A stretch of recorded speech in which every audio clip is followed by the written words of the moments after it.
I'm so excited to share that I've opened the doors for enrollment into my next level nonprofit mastermind. It's the way that I provide hands on support to leaders of small nonprofits that want to grow without the constant overwhelm and threat of burnout. The program is really awesome. It combines private coaching, group coaching, professional development for your entire team, live training on core areas of nonprofit growth and sustainability, intimate access to sector leaders, and exclusive access to a carefully curated Rolodex of consultants and short term staff support to make sure that you don't get stuck in the idea phase because you simply can't find people on your team to execute. We've got you covered. And more than the features that I'm obviously really excited about, it's just a wonderful, powerful community of peers. The other coaches and I love working with the leaders inside the program. And if it sounds like support you could use, you can apply at richie-babbage.com/ next level nonprofit. Are you feeling a bit overwhelmed or deflated by the prospect of figuring out how to keep your board engaged and active all through the coming year? Here's the secret. Be intentional about planning out engagement in advance so that all of your points of engagement tie together, they build on one another, and they lead to a clear end goal. In this episode, I'm going to share a simple yet effective process for planning your whole year of board engagement, including meetings, in less than a day. Hi, this is the Nonprofit Mastermind podcast, and I'm your host, Richie-Babbage. Each week, I do a deep dive into the mindset and strategies and tactics and tools of scaling an incredible, high-impact nonprofit. I'm so glad you're here. One of my favorite words is intentionality. It's one of those words that I use so much, I know it has to be annoying to my kids and my friends and the people that I work with. But I use it so much, especially in the context of growing a nonprofit, because it is so important. It is so, so important. When we're intentional about our actions, we have a purpose or a reason or an end goal in mind. And then we can align our choices and actions with that end goal. We can move forward with less confusion, less friction, fewer distractions. It's easier to recognize what is noise and what is actually something we need to be focused on when we have aligned our decisions and tasks and actions to a really clear in our minds end goal or purpose. That's what I mean by intentionality. We don't have to spend as much time in the moment figuring things out because we've already done that. We've already laid out a plan, an intentional plan. There's that word again. And we can trust that the plan in front of us, the tasks that we're doing now, will get us to our desired destination because we have done that intentional thinking in advance. Now, why the mini lesson on intentionality? Because it's going to help with something that is top of mind for so many people right now. And that is the focus of this podcast episode, which is board engagement. And more precisely, keeping your board members engaged throughout the year without having to figure out every month, okay, what am I going to talk to them about? Who have I not talked to? Who's sort of falling through the cracks? What is our next meeting going to be about, right? All of those things that we stress about and hold and that have a real cognitive load, a real mental weight to them. Right now, if you're listening to this live, this is the end of the year and we are careening towards the new year. And people are focused on meeting and planning more so now than any other time of the year. But 6 months from now, everyone will have scattered. They're going to be working on their own things. They're going to be knee deep in new opportunities and new tasks. Board members are not going to be preparing for the annual retreat and feeling really excited about the gala or the event or the cultivation that is happening over the holidays. That energy will be much more diffuse. And it's in those hectic and diffuse energy months that you can look up and realize you haven't talked to anyone on your board in weeks. You don't know what you're going to talk about other than reports at your next board meeting. And the idea of trying to get board members energized and to begin planning for the next year-end fundraising feels overwhelming at best.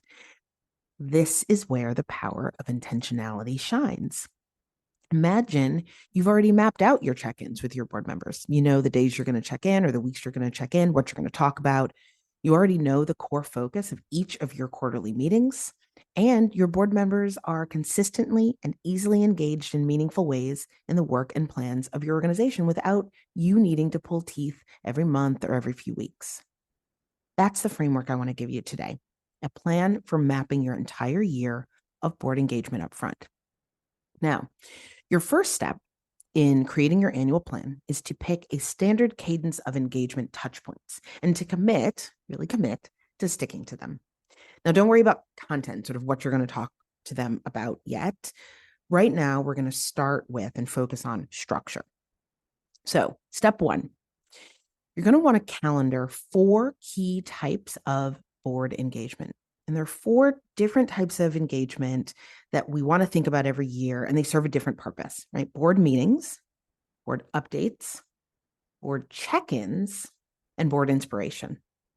And like I said, each of these serve a different purpose. They are, to varying degrees, opportunities for generative or strategic or tactical touch points with either your board as a whole or individual board members about something that inspires them and is meaningful to the organization. So that intersection is important, right? It gets them excited, inspires them, it touches on something that is tied to why they're on the board, and it is meaningful to the organization, and that is key. So you're going to want at least one of each of these types of engagement each quarter. My recommendation for mapping all of this out is this. Meetings are the most fixed, so map those first. I always assume quarterly meetings, but if you have bi-monthly meetings, that's fine. Just get them in your calendar. And I highly recommend having those dates set before you go into your next year. So you can send out a calendar, people can get them in their calendars. It's not going to guarantee 100% show up, but it definitely makes things feel much less chaotic when you're trying to sort of schedule on a rolling basis. So meetings are fixed, get them in your calendar. Next, you want to think about your year and schedule one-on-one check-ins at the beginning and in the middle. Beginning and in the middle. Some organizations do this at the end and in the middle, and that's fine. The reason you want the one-on-one check-ins, and that's the second type of board engagement, right? We have meetings and we have check-ins. The reason you want the one-on-one check-ins is so that you and your board chair, and ideally these are you, the executive director, the board chair, and the board member, so that everybody stays on the same page about those 2 points of intersection that I mentioned. What is really exciting and inspirational and meaningful to the board member, and what is really important and meaningful to the organization. And if you meet at the beginning of the year, this is when I recommend that board members complete their board agreements, or I've always called them board agreements. Some people call them board contracts. They are essentially documents that pull together what the board member is committing to for the year. If you have a give-get, how many meetings, how they're going to tap into their networks, basically how they're going to show up as a board member in the ways that your board has defined. And I recommend doing that either right at the end of the year, right, as you're doing your board planning, or right at the beginning. So that's check-in number 1.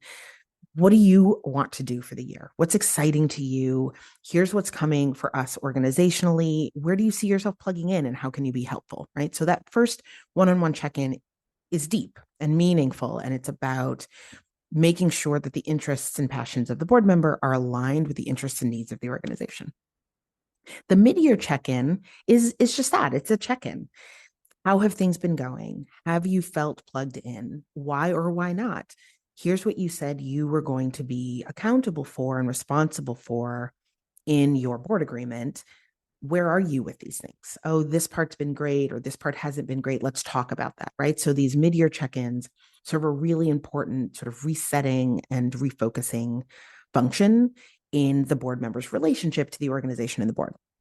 So I would schedule those next. You have your meetings as the most fixed, the check-ins is the second most fixed. Now, third, in any month where there's no meeting or no one-on-one check-in, add an update. This is a full board update. These are not one-on-one meetings. And I recommend, personally, a dashboard, which I will include a link in the show notes to a podcast playlist all about board engagement, where I did a whole episode on board dashboards. I'm a big fan. I think they are a very easy, efficient way to share meaningful information with the whole board.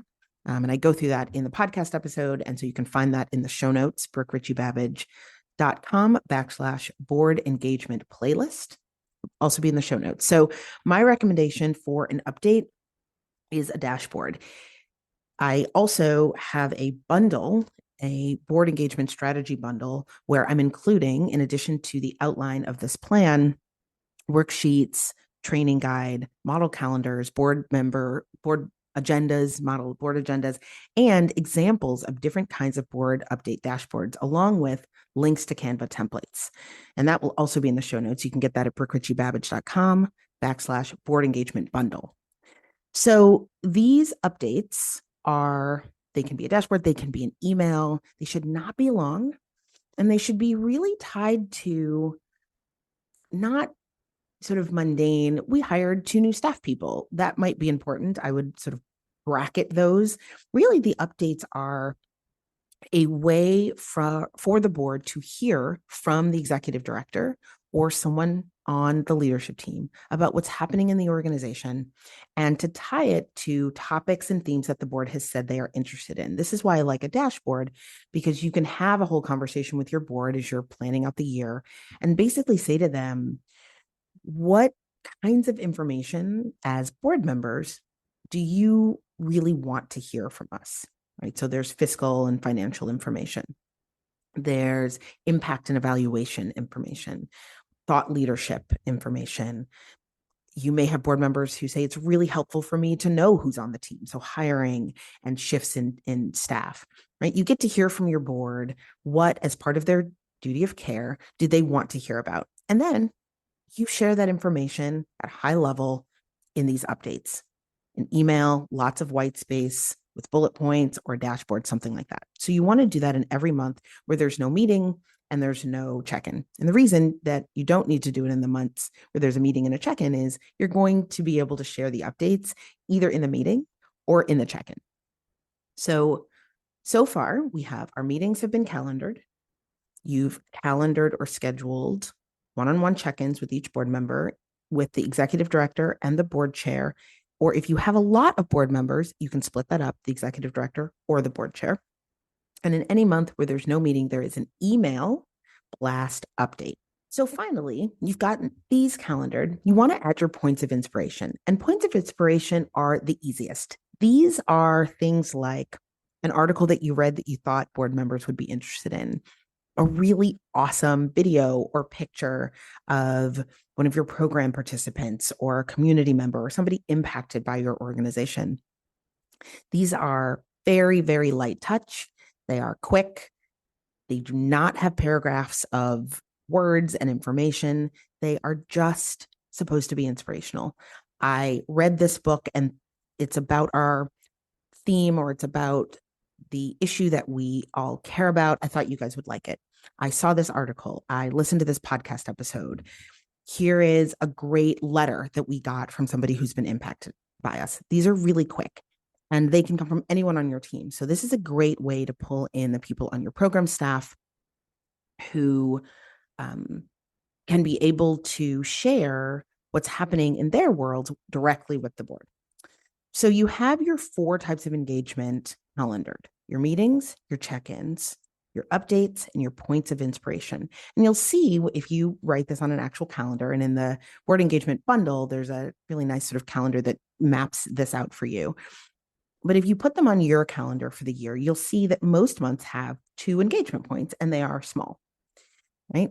The idea is if you stick to this calendar, your board is hearing from you or someone on your team or your organization multiple times a month in small but meaningful ways. And you don't have to sit and think, who have I talked to? There are other ways to engage them, right? You want to be having opportunities to work with your board in a more ongoing way.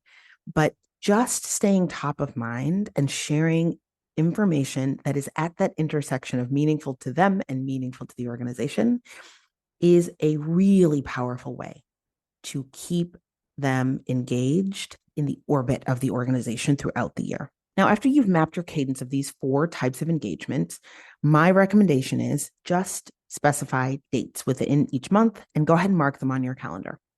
Again, you're reducing decision fatigue in the month or in the moment by choosing those dates now. So we have set the schedule or the structure for cadence around these 4 types of engagement.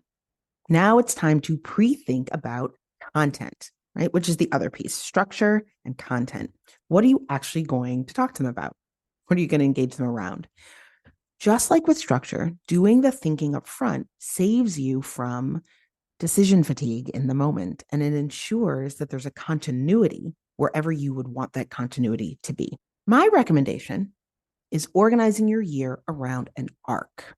For those folks who work with me inside the Next Level Nonprofit Mastermind, they are very, very familiar with me talking about arcs and journeys, right? Most communications with the communities inside your ecosystem, your board members, your donors, potential donors, your constituents, all of your stakeholders are most effective when they are organized in relation to one another, right? You're taking people on a journey. You are communicating with them along an arc. So this is a framework that I use a lot inside my program. Basically, what it means is that you map out the conversations and how they build on one another to an end goal over the course of a period of time. And here we're talking about a year. So the way this might play out, for example, is your quarter 1 might focus on a particular theme, like the health and functioning of the board itself, let's say, right? Your board has just come out of a retreat. A lot of organizations do year-end retreats or early year retreats. So the first quarter, they've just sort of come out of this planning zone, and they are often most focused on themselves. Right? The board is most focused on itself in the first quarter compared to any other quarter. So this can be a really good time to capitalize on that by focusing on board-related topics, setting goals, doing a board training, thinking about board expansion. People are often really excited coming out of the year-end season, so they are primed and ready to bring new people in. So your Q1 theme might focus on the health and functioning of the board. So in the arc, the next theme might build on that, right? And focus on forward movement. Now that we have talked about and laid a strong foundation for the board, how do we capitalize on that? And so maybe the theme for the second quarter is forward movement through cultivation and thought leadership, right? You're a quarter into the year, work is up and running. That could be a really great time to engage the board around the mission and work of the organization, especially because it's still early enough in your fiscal year to encourage cultivation of their networks, right? So we're building on this idea of a strong board. And now in Q2, what do we want to do with our collective strength? We want to bring new people in. We want to connect people to our mission, this theme of cultivation, of thought leadership, of being out in the world and spreading our mission and figuring out how the board can plug into those activities. So that might mean educating them about your mission or issue, really focusing on having them come to programs or bringing people into meetings that give them an understanding of the impact of the work. Giving them opportunity to directly connect with the mission, and that energy can carry throughout the year. So it's this kind of sort of thematic organization that I mean when I say an arc. And you'll want to think about, to really execute on this strategy, think about the themes for each quarter, Q1, Q2, Q3, and Q4 in your year. Now, once you have the broad themes, then you fill in the content for the various touch points that you've calendared. The way to begin to flesh out the themes and actually add content to the various touch points is to think about 3 lists. And you can create these in Google Docs. You can create them just on a random piece of paper. They're not heavy duty lists, but they're ways of organizing content you already have or information you already have so that you can add it to your calendar. So the first thing you want to pull together is a list of board member excitements. Go through the board agreements from last year, notes from conversations you have with them, your board minutes can be helpful, board meeting minutes, and just note at least one thing about each board member that was exciting to them, as well as any general themes, places where you had a lot of board energy, right? These give you an opportunity to map out specific opportunities to tap into that inspiration. So if there is a lot of energy or excitement around a particular aspect of your work, note that, and that can be one or two of your points of inspiration, making sure you share about that information, about that program, right? This can also inform what to include in updates and where to focus your check-ins. So your list of board engagements.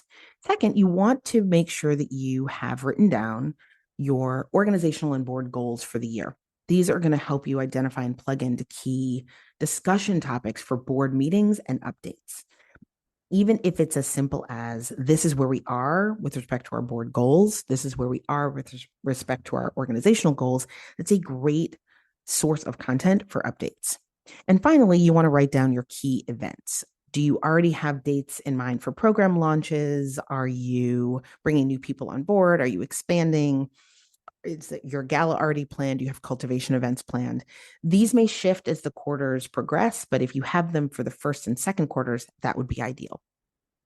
Now, once you have these, just assign topics to each of the touch points in your calendar. Don't worry about getting this all exactly right. Don't worry about having to stick too closely to what you assigned. This is a framework and a guide. You can always, in the second quarter of the year, say, actually, this new exciting thing has come up and this is what I want to update them about, or this is what I want to inspire them about, or I want to shift our check-ins and actually do one-on-one check-ins now because we've had a lot of new people join our board and I want to see how people are feeling. You can always adjust. But what having these written down in advance and calendared with topics means is that if you don't have the energy to adjust, you don't have to. You've already done the thinking. You have topics for your board meetings. You already know what the updates are going to say. And third, most importantly, having this calendared in advance means that you can delegate. It means that you can say to people on your leadership team, hey, we have this board update coming up, or I'd really like to get something inspiring out to board members by the 16th of this month. That's what's in my calendar. And I don't really have the time to pull something together. Can you find something in our evaluation or update data that would be really exciting and that we want to share? Right. So that's how you can use this to get things off your plate. Okay, so to recap, for each quarter, you want to identify and map out and calendar 4 types of engagement: your meetings, your updates, your check-ins, and your points of inspiration. And then you want to identify a key theme for each quarter, look through your lists of board excitements, organizational and board goals, and key events, and link specific topics to the calendared touch points in your plan. That's it. Like I said, don't worry too much about sticking too closely. Just use this as a guide and something that you can share with your team to get everybody involved. That's your calendar of check-ins, meetings, inspirations, and updates for all of 2024. Now, as I mentioned, in my board engagement strategy bundle, I've included all of the worksheets and the training guide for this approach. There are model calendars, model board agendas, themes, examples of different kinds of board updates, links to Canva templates, everything you will need to implement this in under a day. You can get that at brookericciebabage.com/board engagement bundle. And I'm also including in the show notes the link to the podcast playlist that I mentioned with all of my episodes about deepening board engagement, including podcast episodes about engaging meetings and about board dashboards. You can find that in the show notes or at brookericciebabage.com/board engagement playlist. That is it for this week. Have a wonderful week, and I'll see you back here next week for more Mastermind. Thank you for joining me for this week's episode of the Nonprofit Mastermind podcast. I always have so much fun doing these episodes. Definitely check out the links to all the goodies that I mentioned in this episode. You can get that at brookericciebabage.com/podcast for the show notes. And if you enjoyed this episode and think that you have a friend or colleague who would also enjoy, I would love if you would leave a review and share. Have a great week.